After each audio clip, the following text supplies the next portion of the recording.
also Benjamin and Benjamin behind you there, as we like to call your wings. My wings, they do look like wings. Yes, for those listening and not watching, you're missing out on a treat here, because last week Jill and I decided that we need to change ourselves. Yeah, we bored ourselves with our own backgrounds, haven't we? Yeah, we said we needed to change our backgrounds. So what did I do? I took down one picture of dancing people and put up a picture of the Mumbles at twilight. What did you do, Ben? I found the banners that were created by for us for our pantomime of Snow White, and it's me in panto evil queen makeup and wig and outfit on a banner. Yeah, it's wonderfully painted. Wonderfully painted by the lovely Joe. By the lovely Joe. Brilliant. I mean, I found them. Yes, I suddenly realised before we filmed that we'd said that we'd changed the background, and I was like, oh my god, what do I have? And then I remembered in the cupboard I had these two bad boys folded away. So he likes to just keep things in the pictures of his own face in a cupboard. Well, I'm lucky I've got them, because after the panto, some people actually asked me, a few different people asked me, could I have one of them? I don't know why. Benjamin, that's just, you had that in a dream. That wasn't real. No, I promise you it was real. People wanted it. People wanted it. To turn it into a duvet cover so that I can sleep with Benjamin's face. Oh my god, I actually could turn into duvet covers. I mean, you actually could. Or just curtains. Yeah. Yeah. It's brilliant. Or just hang them outside my house. But yeah, so they're the banners there. Very appropriate from last week's discussion about panto. Yes, it's a shame you hadn't thought of it before. I know. But no. So those of you, those people that are listening to the podcast, you may want to see if you can find the video version on YouTube. Yeah, just a picture. You just need to see a picture of that. I mean, to be honest, you don't want to look at it for too long, people. Well, you've got to, because we've got to film a podcast for another hour or so. Sorry. I just shut my eyes. I mean, I'll be honest, it's one of the best I've ever looked. It's quite stunning. But yes, how's your week been, Jill? Oh, some boiler's still going bang, Benjamin. Oh yeah, of course, your boiler. Yeah, so the plumber's been back 4 times. It's still not right. Still going bang every so often. Oh my god. Yeah. Have you got any hot water? Hot water's okay, yeah, and occasionally we have heating for a few hours, and then you just sit. It's it's a little bit like being under attack. You just sit and wait for the moment when the boiler goes bang, bang, bang. Wow, I mean, it keeps it interesting, doesn't it? It provides. Really does. It provides. I highly recommend it for lockdown for everybody, because it's certainly a lot more fun than knowing your heating's going to work and not explode. Yeah. I mean, it provides a bit of drama in your life at a time when we don't have amateur theatre. Exactly. Yeah, that's right. Well, it's been a busy week for me. Has it? I feel like was that your first full week of school? I don't know why I said the words 3 times. Sorry. No, I've been back for the past couple of weeks. Although technically, because this was released on a Friday, I've been back for 3 weeks. Oh yes. By the time this is released, but it's been busy. In terms of just lots of meetings for the different drama groups, planning futures. Yeah. That's exciting. Yes. And the return, I'm really, that's getting the creative return of the Mac. Return of the Mac. Ooh, return. I need a kitchen disco, Ben. That's what I need. Yeah. Well, we've got that coming up soon. Very soon. But no, it's very exciting to talk about sort of the future. Although you do have, I'll be honest, there's moments where you sort of go, do I remember how to do all of this? Can I do all of this? I'm struggling with staying awake later. Usually at like 7:30, I'm like, oh, got to go to rehearsals now. Yeah. This time it gets to 7:30 and I'm like, oh, I really need to think about, I need to have tea soon because I need to go to bed soon. And I'm like, usually I'd be doing like 3 days worth of rehearsals. No, I know. Yeah. It's that going back into, when you think about what your timetable was for life before the first lockdown to now, and that's a massive gap, isn't it? Yeah. And you do need, I'm hoping we can ease back into things and not everything come back as full on at the same time. That would be helpful, wouldn't it? Definitely. Yeah, everyone needs to plan it carefully, I think. with regards to coming back and everything, because you're right, people will burn out quite quickly if everything happens at once, all the different groups and clubs and whatever.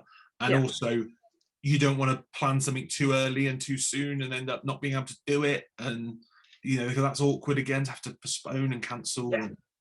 So but there is it's on the horizon. There's a light. There is a light at the end of the tunnel. The other thing that's obviously happened, well, it hasn't happened yet for us, but it will have happened by the time this airs, is our second Making a Musical workshop. That will have been on Tuesday, although it's not Tuesday yet for us. It's very confusing, isn't it?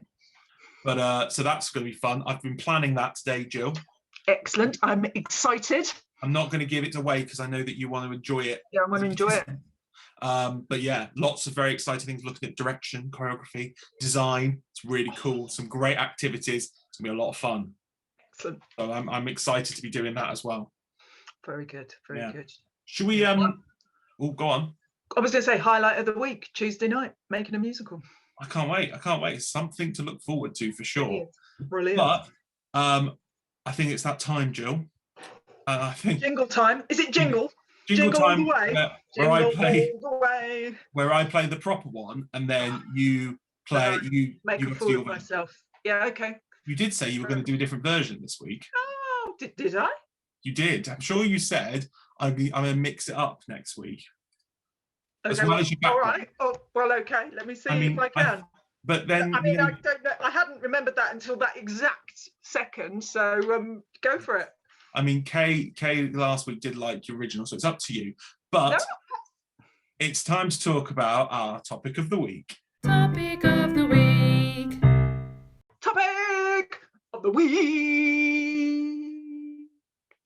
How about that? I mean, I kind of prefer it. I kind of like it. Not to Louise's, I'll be honest. Jazz hands. It was very. I gave it my all, didn't I? I mean, the drama was good. Whether the people listening to the audio version of this will get that, I don't know. Week of the week. Yeah, okay. I'll play with it. You know what? I've changed my mind. I hate it. We'll go back to the original topic of the week. I get to do both then.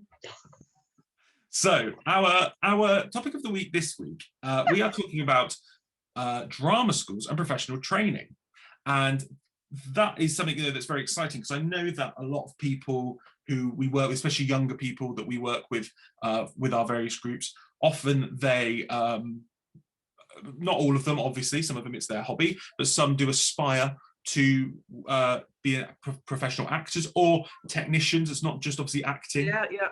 In terms of technical theatre as well, and stage management and lighting, people want to develop that into a career, which is fantastic and exciting, but also tricky. We can't deny it's a tricky one and takes a lot of commitment and work and focus. Yeah, and I do think, I mean, you're young, but in comparison to when I was young, the different possibilities, the different options open to people who are interested in pursuing it, they've just gone exponential. They really have. It was kind of almost unheard of in my day to actually decide to have a go. I think, well, it certainly was from my school, but now I've been on sort of webinars with Katie before, and just the different options that are out there of different routes to try and grasp. And I think that's what's happened, is that the whole sector's grasped, but not everybody wants to do it the same way. So not everybody wants to go, okay, I know I'm going to be vocational, therefore I want to go from school, into a vocational school or a vocational sixth form. Some people just go through normal school and then want to study, some sort of drama related degree or non-drama related degree and still have the opportunity at the end of it. So it's kind of, if you could draw a tree of it, it would have a lot of different branches. It would indeed. It was a lovely speech, though, Joe. I'll be honest. I was so engaged. But no, it's great. Click the V's at you, by the way. Did you? Oh, charming. Yeah, because it felt like maybe you were saying, "Shut up, you're being boring, you old." No, I genuinely thought it was. I don't usually hear you say things that are clever, and it's a nice surprise when I do. Okay, thank you very much. I'll take it. Sort of a compliment in there, but no, I agreed with you. I won't do it again. But no, I think, and as well as when we talk about sort of the routes that people can take, obviously there's a lot more opportunity before like the university drama school level now. So with regards to after you finish, say, year 11 and you're going on to a sixth form or college, you know, I know in our sort of surrounding area where we are, there's quite a few options and courses that people can go to, and also some schools that you can go to when younger than year 11, you know, from almost GCSE level, and focus on that drama and theatre. You know, it's like a vocational pathway, isn't it? I mean, they've always talked about it for dance, I think, but you know, the vocational pathways have sort of opened up a bit more for drama and for musical theatre and that sort of thing. So it's really interesting. But also, if people aren't, you know, I heard the stories of people who go and do like a geography degree, and at the end of it go, do you know what? Actually, what I enjoyed when I was at university was the acting or being part of you know, various drama groups, and I'm going to give it a go now. And there aren't also routes for them to, you know, the National Youth Theatre were talking about one option for people to come in and sort of intensively study to have a go. So they're genuinely, it's nice. It's a really positive thing that has opened up this ability to make it fit you and what your desire is at any given point on that journey. Yeah, you're right. I think the options. You're making a confused face.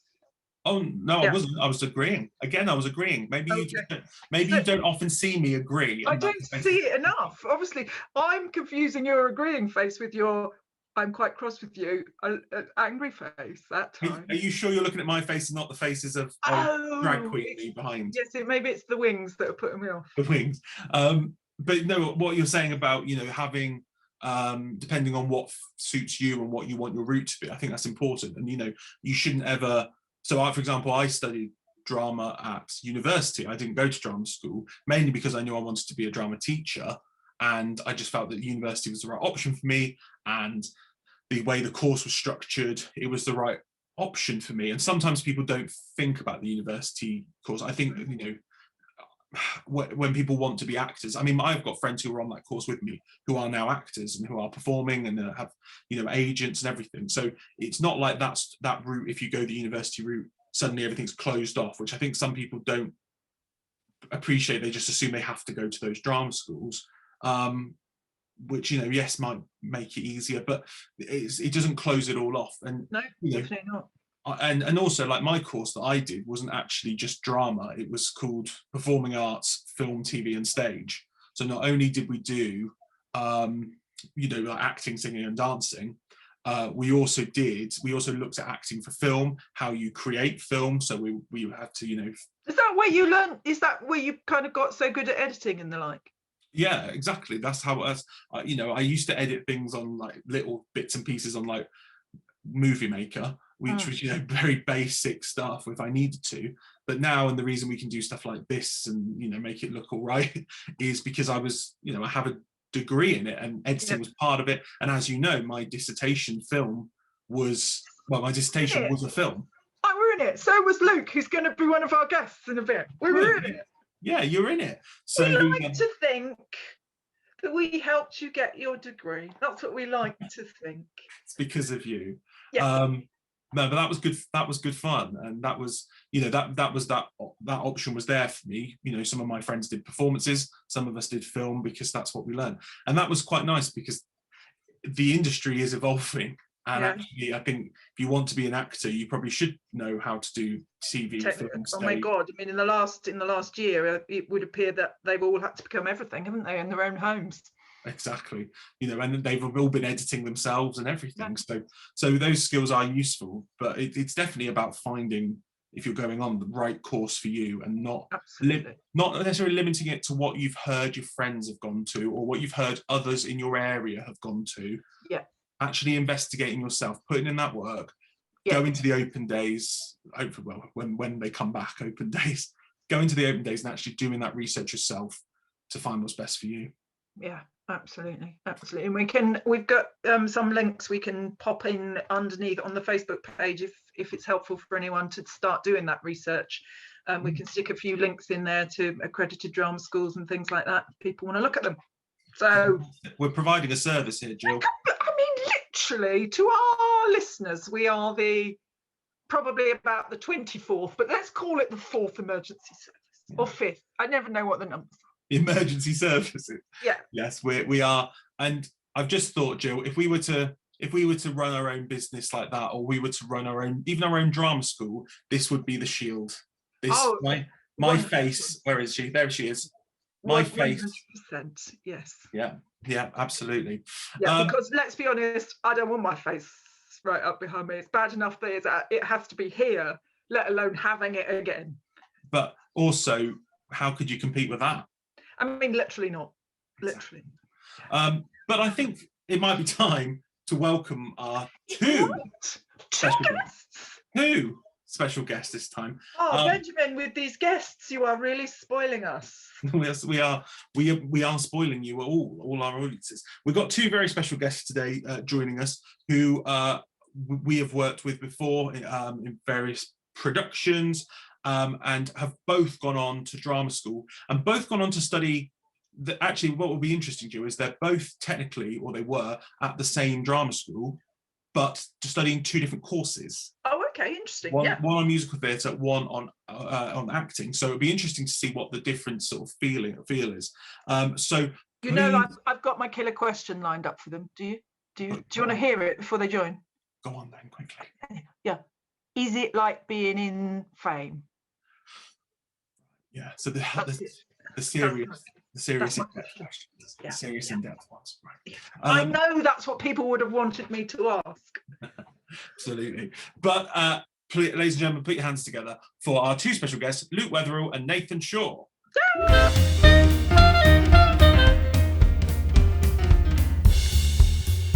Hello. Hello.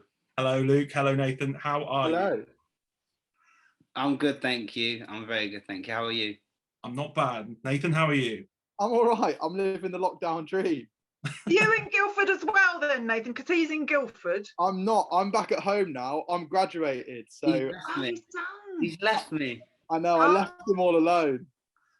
Oh, he's so grown up, Craig. I know. Look at me. It's all grown-ups. So both of you, so obviously we will talk to you about various other things, but our topic of the week, just because Jill's put it on. Our top week of the week. Jill didn't go to drama school, No, as you can see. But I did an engineering degree. She didn't do an engineering degree. That's why her voice sounds like a car motor. But she's swearing at me again.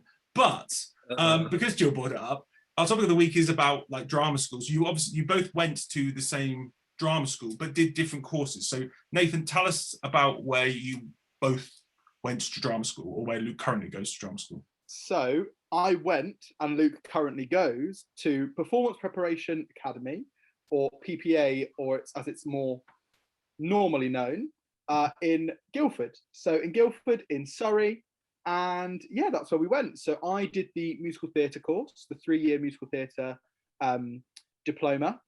And then Luke, you are doing the acting for stage and screen course degree. So yeah, so I graduated last year. In like literally, I was meant to be going to do my showcase, and then the day before, literally we were on our way to go to the theatre. Like we're going to stay the night, and then lockdown happened. So like literally the night before, like our showcase, they shut theatres. So that's been my last year really. And will you get to go back and do that? Because they're quite important, aren't they, showcases? Isn't that when all like agents and stuff turn up? And yeah, no. So luckily, we were able to film ours. So we filmed it like pretty professionally. Literally, they were like, right, just in case we get like shut because of lockdown, we're gonna film it. And we were like, oh, okay, yeah, cool. But we were all so ill because it turns out that we all had COVID. Our entire year had COVID. no. Yeah, I had, my voice was shot. Like I had no taste or smell. Because one of the girls, she was like, oh, I'm a bit ill, but at that time you didn't know what the symptoms were. So she was like, well, I've got to come in and do my showcase. We're like, yeah, come in, because she would mess it up for everyone else. And turns out she gave 36 other people COVID. Oh, no. So yeah, so luckily it was filmed, so that got sent out to agents and directors and cast directors and stuff. But And now we know the source of the Kent variant, so it must have slipped from Guildford down to Kent. that might be it. I mean, that's something we definitely want to talk about, which is, I mean, right before your showcase, this, theatres close. What was going through like your year group's mind at that time? Because obviously, the whole point is you're about to go out into this world and it's just shut. It was a nightmare, an absolute nightmare. Like quite a few of us were quite deep in like audition rounds and stuff for like shows as well. Like I was in for 2 shows and they were going quite well, and like I know loads of other people were like, there was at least 10 of us that were in like the last couple of rounds for shows. And obviously we were like, oh, okay, like this is looking quite good. And then obviously COVID had happened. And weirdly, a couple of girls who were in the year above us, they were at Hong Kong Disneyland, like they were doing a contract over there. So we'd sort of been seeing COVID like since January. So we were like, oh, like they've been shut down over there. So maybe I remember messaging one of the girls and then being like, it's not going to come to you. Like you have nothing to worry about. And then it happened, and it was so bizarre. Like it was such a bizarre time. I don't think we had like time to like process it, because we were like, I cannot express to you. We'd taken our suitcases because we were going to go to London. We booked our Airbnbs because we were like, oh, we'll book it anyway. We're probably going to get to do it, so we'll book our Airbnbs and whatever. And we were literally walking to the train station. I'd not even got 10 meters outside of college, and they called us back. Like it was that insane. But it was, do you know what? It's turned out okay for lots of different reasons. And I think a lot of people, in a way, are like a bit glad for it. It's given us a completely different appreciation of like life as a graduate. But yeah, leading up to it was mad. It was absolutely mad.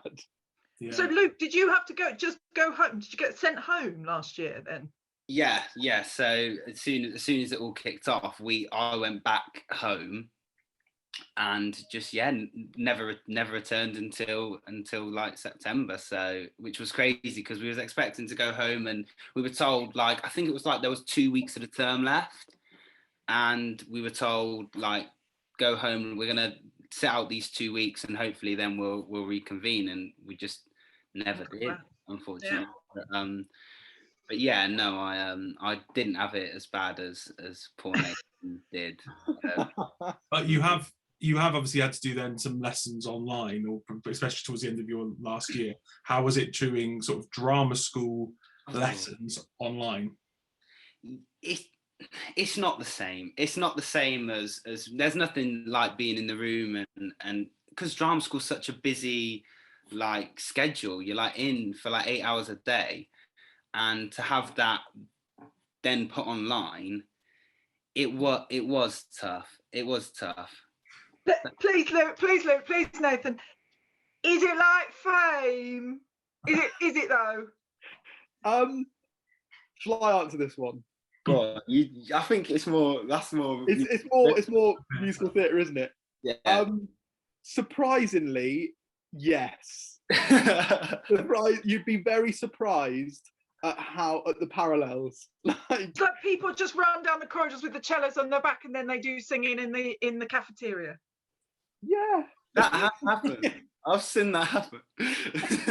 Like literally, like that's the thing. Like sometimes you are on such a tight schedule, and Luke will know. Luke is the exact same. It's the exact same on the acting courses. It's like you will have like so much to do at once, and you don't have like rehearsal time because it will be like, oh well, I'm working this weekend and I'm working tonight, so I can't rehearse this evening. So it'll be like, right, well, we're all here at lunchtime, or like let's rehearse in the canteen. So you're sat there and everyone starts singing in the canteen, and you just, but that's the thing, it's so normal, isn't it, Luke? Like you just sit there and just sort of like everyone's just doing like tap routines in the cafeteria.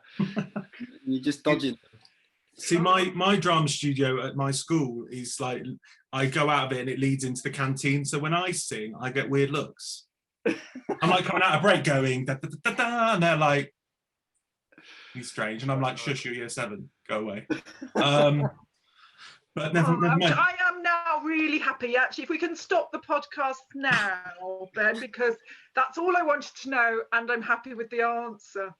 I was going to say, I had my list of questions, and Jill had that one question. That was it. She wanted to know. There's just about as much drama as fame as well. There's a lot of different things go down. So really, oh god, yeah. Is there a woman with a stick? You could compare one, especially when we went. See, Ben, you thought it was just one question, but look how it builds. Is there a woman with a stick? Yeah. Yeah, these are the questions that people want to know, to be fair. They are. Well, it's people of my age who spent their formative years watching Kids from Fame and thinking that was the bee's knees. Yeah. So tell us a bit about what got you started on this route and when you started treading the boards. Good use of the title of the podcast, Ben. Gotta get it. It's contractually obliged to get it in there somewhere. Luke, let's start with you. When did you start performing? I would say I started quite late. I started when I was 15, going on 16, so like late 15s. And yeah, I auditioned for the school musical, and luckily enough got the lead part, and just absolutely fell in love with it. Like, just, I've never experienced it before, and I just fell in love. And ever since that, I just then joined like local groups like Yobbos, joined groups like Avocet, Boss, and yeah, just caught the theatre bug, as people say, and just didn't stop like doing. I just done as many shows as I possibly could in a short period of time. Sometimes doing like 3 shows at once, and yeah, and then just got the bug from there, and then decided that I wanted to pursue it as a career and go to drama school. So I done 6th form. I didn't go to like a performance college or anything, but I done 6th form and I done drama at A level, and ended up going to the Oxford School of Drama and done a foundation in acting, which was like the best decision, I think, for me.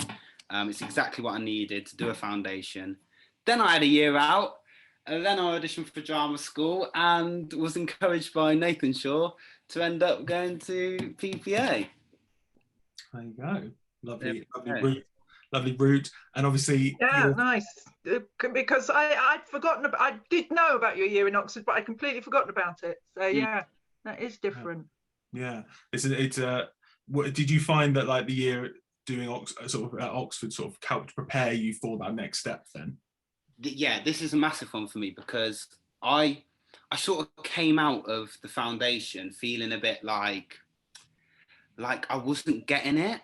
I wasn't getting what they were trying to teach me, and I came out a bit like, I think I'm good enough, but none of it's like, I wasn't quite getting some of the lessons, and it wasn't quite clicking. And then when I auditioned and got in, I think it was like halfway through first year, just everything that I'd been taught on my foundation literally just went like that. And maybe it's because I'm a little bit older and a little bit more experienced, because I had a year out, and just everything that they were teaching me at the time, for some reason it wasn't quite clicking. It then just suddenly went like that. And so yeah, it was really important year for me, and I really cherish that, and I really appreciate, and I'm glad I did a foundation, because I think sometimes people jump in, but the foundation really has helped me. And obviously, yeah, you went on to, you, as well as doing all that, you directed for Yobbos, became director for Yobbos. How did that sort of experience help you? Just getting that other side, like, it's a massive confidence boost to know that you can manage like 50 11 to 19-year-olds. To have that responsibility was like, yeah, a massive thing in like building my confidence. And it's difficult to begin with. Directing's like not easy, and for me it's a lot more difficult than it is just getting up and performing, because I never forget, like, the wedding singer, the first performance. I'd never ever been so nervous for anything in my life, because normally when you're performing, you sort of worry about yourself, and it's on you, and you're nervous about where you need to be. But when you're thinking about where 50 different people need to be and what they're wearing and whether they're going to be in the right place, I'd never felt pressure like it. So it was a real achievement and a real honour to be a part of, because everyone involved in Yobbo is just fantastic. Yeah, I can relate to that feeling, because obviously I directed your first performance when we were rocking your first time on the stage. It was cacking its pants that you were going to be shot. Oh, bleep that out. No, but I do remember, because that was one of the first, well, it's the first school production I'd done, and it was one of my first big productions. I remember, like, what you say about how nervous you are. I remember sending everyone off, like making sure everyone was in the auditorium and giving like the go-ahead. And I remember walking up the stairs to like the tech box where I was watching from, and I just remember every night my knees feeling like they were going to buckle because I felt so nervous. So I do know what that feeling is like, for sure. And actually, the first time I ever saw Nathan Shaw, he was dressed as Boy George in The Wedding Singer. Yeah, exactly. Well, that was the first time I ever met Luke properly, ever, because we grew up playing football against each other, and I'd never done any like amateur theatre ever before. Like, I don't know how, I mean, I played a lot of sport growing up, so I'd never done it. So that was my first time meeting Luke, and now we're like, inseparable. Really? Yeah, I'd never met him like ever. It was fate. So weird. That's so weird. I remember us bringing you into Wedding Singer because we knew we needed this role. And we said, "Oh, maybe when you'll come and audition for it," and that's how it all went. Is history, as they say. Yeah. I do also recall Luke calling me after auditions to check whether it was okay for my 11-year-old daughter to say rude words on stage, and I was like, "Of course it beep beep beep is." Good at swearing. Where does she get it from? I don't know. And so, what was that? That wasn't your first. You've been doing drama before that, though, Nathan. Yeah, so basically I started doing like my mum's very stagey. She loves a musical, she loves to sing. So I've always grown up in a house where there's like always music on. Like Fleetwood Mac, ABBA, like that is like my homegrown like songs. So I started out at like primary school. I did like a couple of school musicals at primary school, as I feel like everyone does, and really loved it. And mum used to always get me for my birthday and Christmas, get me theatre tickets. So we'd always go to the theatre, like always go and see shows and whatever. Like, I think I went and watched Fiddler on the Roof at like 9. Like, it was like... Well, that's the only show with a sad ending, isn't it? Fiddler on the Roof. It is. So I was like, I loved it. But alongside that, I used to race motorbikes. So I didn't really have time to do like any extracurricular stuff like when it comes to theatre. So that basically sort of took over my life. Got to secondary school and I did like a couple of like I did the shows in 7, 8 and 9. But like I said again, like I was sort of like, and then it got to year 10, I was doing my GCSEs and then my racing started to get more serious and I was like, oh, maybe I want to do that. And obviously it wasn't like cool to do theatre, but I loved it. I always loved it. I think that's a big thing, isn't it, Luke? When it's like when you're at secondary, it's like theatre's not like, oh, you're weird, you're doing theatre. But I loved it. Then I got to year 11 and I basically got told by my drama teacher that my skills didn't lie in acting.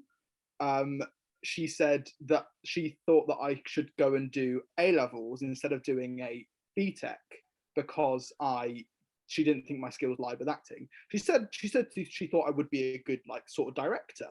And I was like, right, okay. But she was like, I don't think you'll make it as an actor. Fine. So I went and did A-levels for a year at Stratford College. And so I went and did that, and I did drama, English literature, and English language, and law.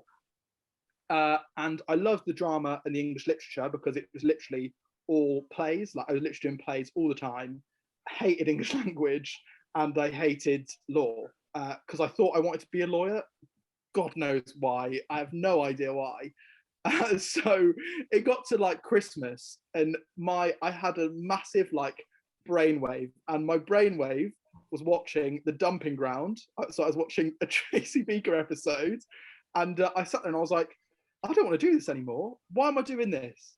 Why am I doing law when I just want to be an actor? So I literally went into my mum and was like, I don't want to do this anymore. She was like, not a problem at all.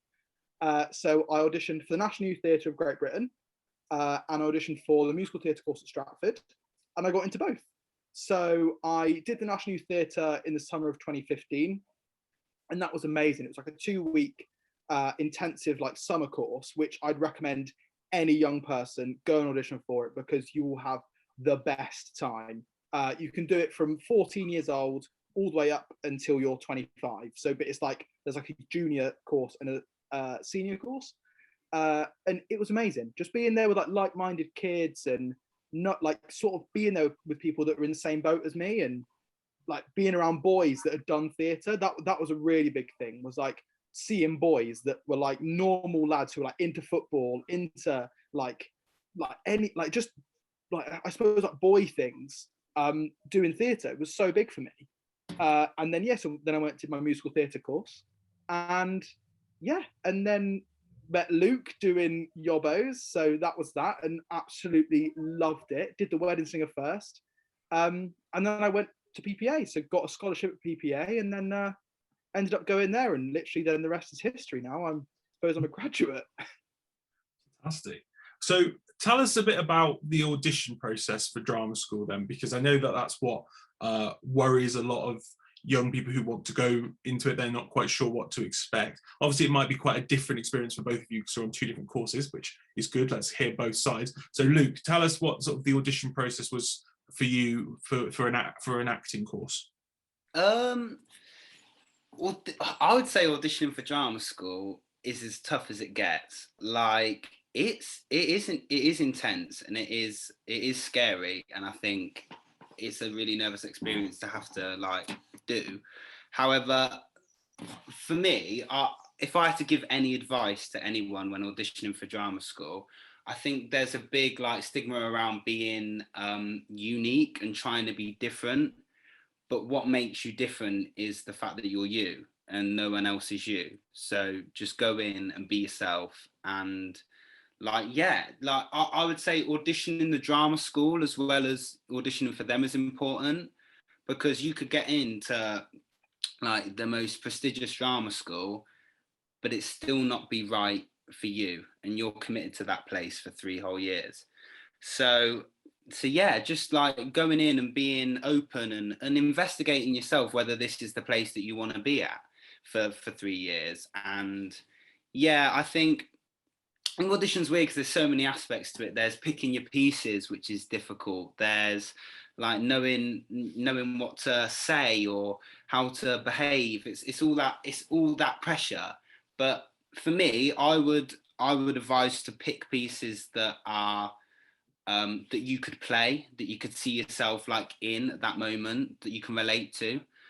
And yeah, just be yourself and try and enjoy it as much as you can. And yeah, if they like you enough for you, then I always struggled, Luke, because whenever I did things, because I was at an all-girls school, I would always play a man, because I'm quite tall, I look a bit like a man, and so is it all right if you choose pieces that are like a bit weird like that? Like Malvolio, the speech of Yellow Stockings Cross Gartered was always my favourite Shakespeare speech, but people would go to me, oh, don't do that because you're a girl. Like, I guess it depends. It depends on the drama school, because a lot of drama schools don't. Some drama schools have a list that you have to like pick off, and some say bring like 2 contrasting pieces. So if it's a male speech and a female speech, then yeah, sure. I think especially in today's society, I think even more like you're allowed to, mix it up and do different and be different and do different things if that's what makes you you. So yeah, I'd say you doing a Malvolio piece is smashing.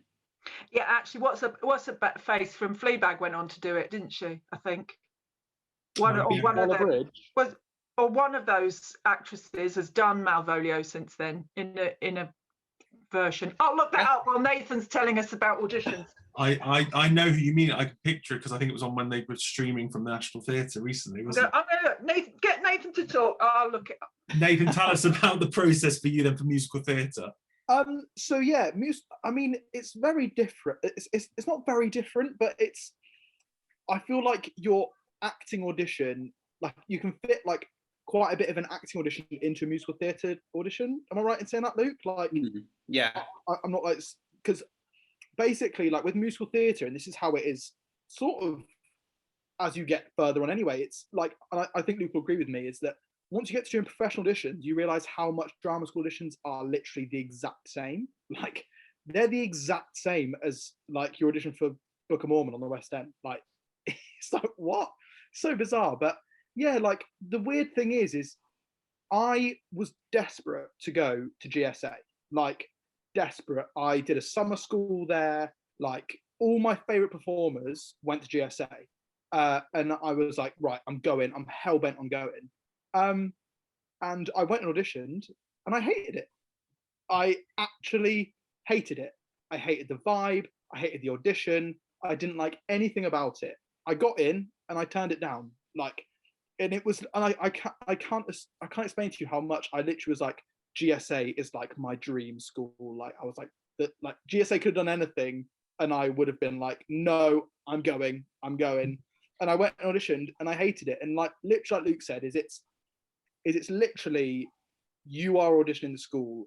It's the same when you're getting an agent, when you're graduating. It's the same when you're like, if you're like a superstar, like these superstars, they pick parts because it's like, well, I don't want to do that part because I won't really enjoy it. I don't think it won't suit me, or don't want to be in that show, whatever. That's when you're like, when you can pick. But it's the same thing, and it's like a job, isn't it? Like you're literally trying to pick where you are going to commit to and stuff like that. And yeah, like with musical theatre auditions, like you have a dance round. So you do like, so it'll be like at PPA, you do a ballet like bar, you do some ballet exercises like center, and then you do some like a jazz audition.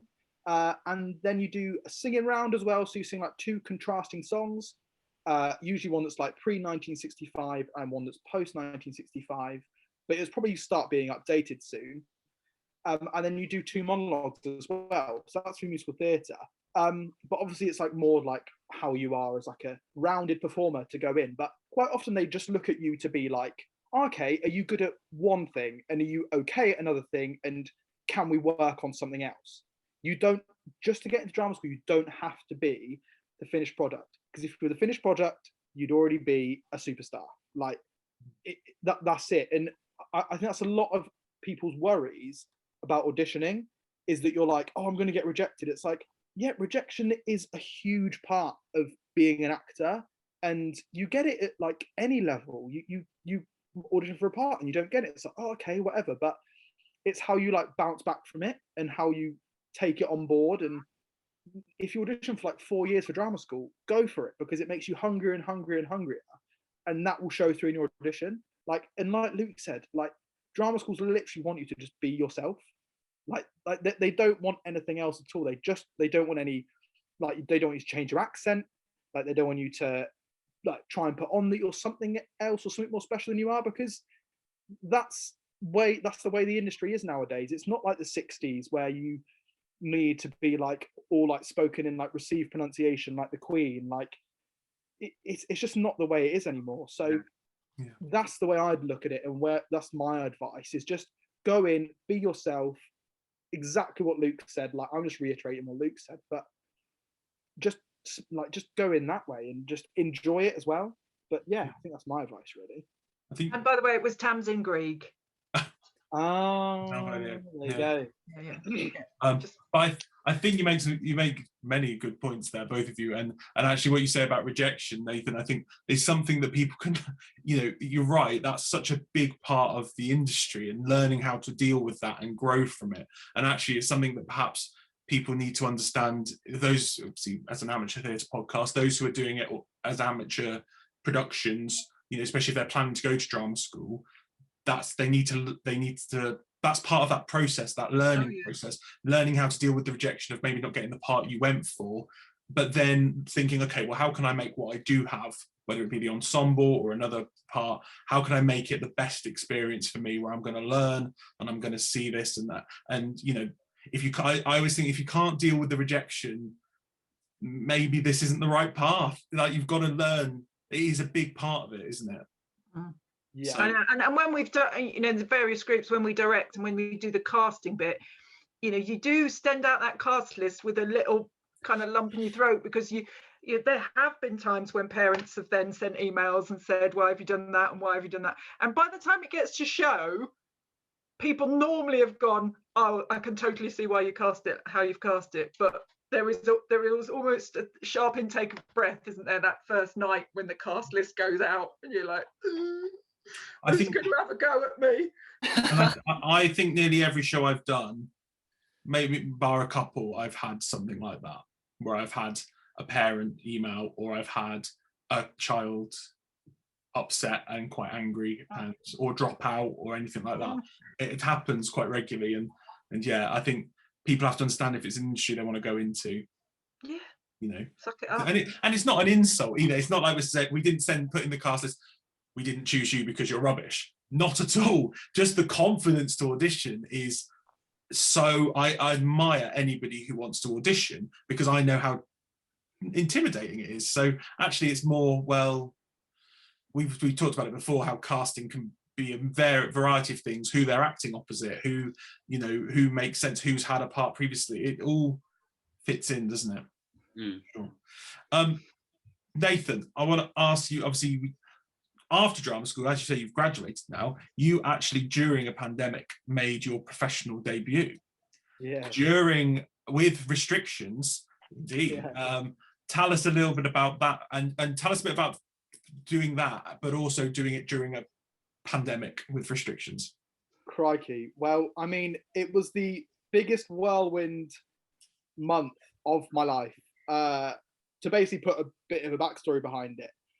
So I'd luckily got myself an agent as soon as I'd done my showcase. I was lucky enough that I'd sort of made a really good connection with a guy, so I signed with them. And it was the best decision I've made, 100%. They're great. So obviously the pandemic happened, and I had a few little auditions, but they were like, it was like for things that were opening in July 2021. So it was like I was auditioning back in April of last year for things that were opening this year. And I had a couple like right at the start of the pandemic, but that was it. And I hadn't had an audition in 5 months. Like and I genuinely, you can look on, like, because there's a calendar and it basically like says how many auditions you've got. And yeah, it was 5 months, near enough to the day. So I was like, right, I need a full-time job. I'm living at home. I've not got any money.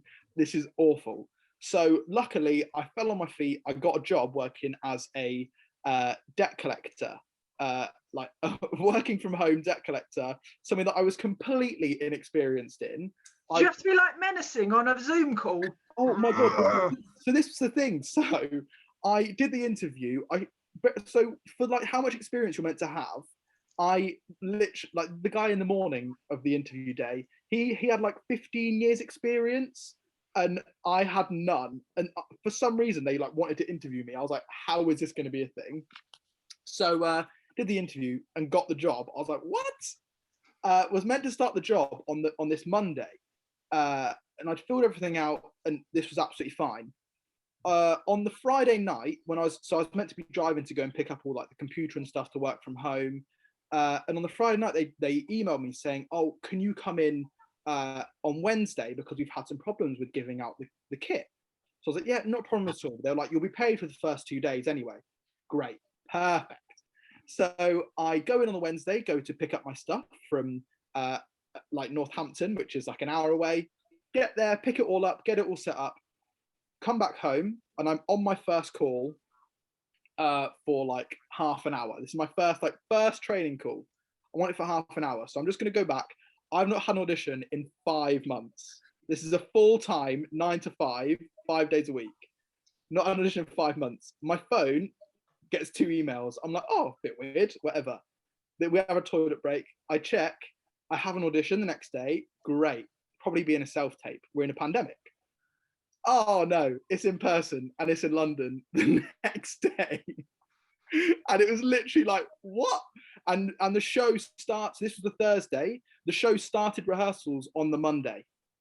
So it was literally like the biggest, quickest turnaround ever. So basically I like up shipped like in the evening, went straight down to London, went to stay with my girlfriend. I was like, right, I'm doing the audition. I was going to pull a sickie from the job. Luckily I didn't. I was like, look, I'm just going to have to leave it here. Like, this has happened. It's obviously meant to happen. Even if I don't get the job, I can't keep doing this to them. And I got the job. So luckily it all worked out. And yeah, and then I started the job on the Monday, and it was crazy. It was a crazy little process. Like, there was literally 4 of us in the show, 4 of us in it, literally, and we rehearsed it in 7 days, I think. 7 or 8 days we rehearsed for. Like an entire professional show in that time. And the thing is as well, we didn't have time to like prepare before. Like, usually when you get a job or when you know you're doing a show, you've got like a month or something to like read the script, or at least a week. Like, I had no idea what the script even said. Like, I had no idea. I literally had heard like my main song like once before I was going into this rehearsal process.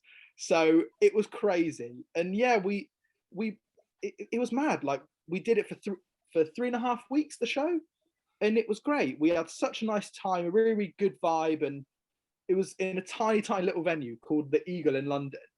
And yeah, it was just like all social distanced. I mean, you guys came to see it, didn't you, Luke and Ben? So yeah, and it was just so bizarre, so bizarre, just not what I expected in the slightest. Also, Nathan, importantly, if now a role comes up as a debt collector, you are going to go to the top of the list.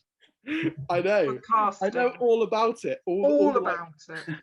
With the 1 hour of experience I have doing it. The training. He's had the training. It was ridiculous. I mean, it was, like you say, fate though, clearly. Exactly. It was one of those things where I was like, I've got to do it. Like, I've got to go and do this audition. And my parents were like, you're going. They were like, you are going to this audition.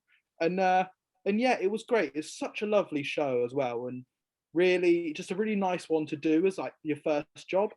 But I just never expected it. Like, it came out of nowhere. It's like one of those things when I sort of it's sort of come to realize now that, like, you know, when you're like looking, say you're single or whatever, and you go looking for a relationship, it never usually comes to you. Like, it was exactly like that. Like, I was not looking for this job at all. I just settled down. I was really happy with working this job. It was good money. And then next thing you know, this comes out. Next thing you know, oh, that's the title of the show. Oh my goodness, there you go. And then it just came out of nowhere, like absolutely nowhere, and it was ideal. So yeah, and then it was great. So that's that. It was lovely to come and watch you perform that. As you say, me and Luke came to watch you. Not only obviously to see you in your professional debut, which was wonderful, but also just that was the first sort of experience of theatre, I know, like professional theatre or going to London, that I'd had for a long time, since obviously the pandemic. So actually just that process was really quite exciting, of going down to London, and, you know, obviously there were those restrictions with masks on and everything and sitting in bubbles, but it was obviously really well organised, and it sort of provided a glimpse of how possibly theatre could get back. But obviously there are various restrictions. I mean, it was lucky that you were able to get it in during the ease in restrictions, essentially. Yeah, it literally, we closed on the Saturday night. Another show was meant to open on the Wednesday. They did one show, and then we went back into lockdown on the Thursday. Yeah, so I know, it was awful. Like, we literally fit our month in perfectly, basically, and then we went back into whatever. What was it? Tiers at that point? Did we go into tiers? That's right. Tier 1, 2, 3. Yes. That was it. So yeah. Memories like the corners of my mind. See. So that was it. I'm now quite nostalgic for lockdown 1. like not lockdown one was lush, wasn't it? Because the sun was out and you didn't know what was happening. It was exciting. I was watching clap on the doorstep, all of that. I was watching an old episode of Gogglebox last night, which was like from the start of the pandemic, and I said it's weird how like the feeling is like it was. They were looking when the Queen came on the telly, and it was like, yeah, we're all in it together, and now we're literally like, can I have a gin at 3 o'clock in the afternoon? Like we're done. But yeah. So just to round us up, and that's Ben's cue that in a bit we're going to have to stop, even though we could chat forever. We definitely could. Just giving, that was his warning. It's his way of doing it. It's definitely my it's my it's the way to round it up. But you're right, we could chat forever for sure because it's been wonderful. Just going back to our topic of the week, what would be each of your top tip for those who might want to go on an audition or look at further education in drama and perhaps drama school itself? What would be your top tip or tips? I'll let you have more than one if you have to. Luke, do you want to go first?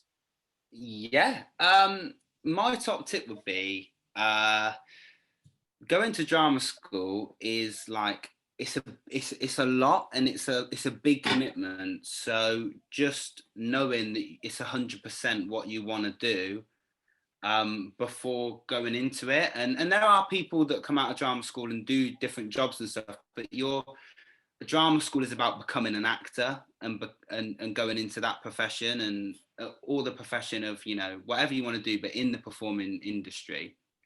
So just know 100% it's the right thing for you. And if it is, go for it and don't let anyone tell you that it's not a career or it's not a career path to be taken, because that's what I heard quite a lot. People telling me that you're never going to make it, or it's not like a sustainable career.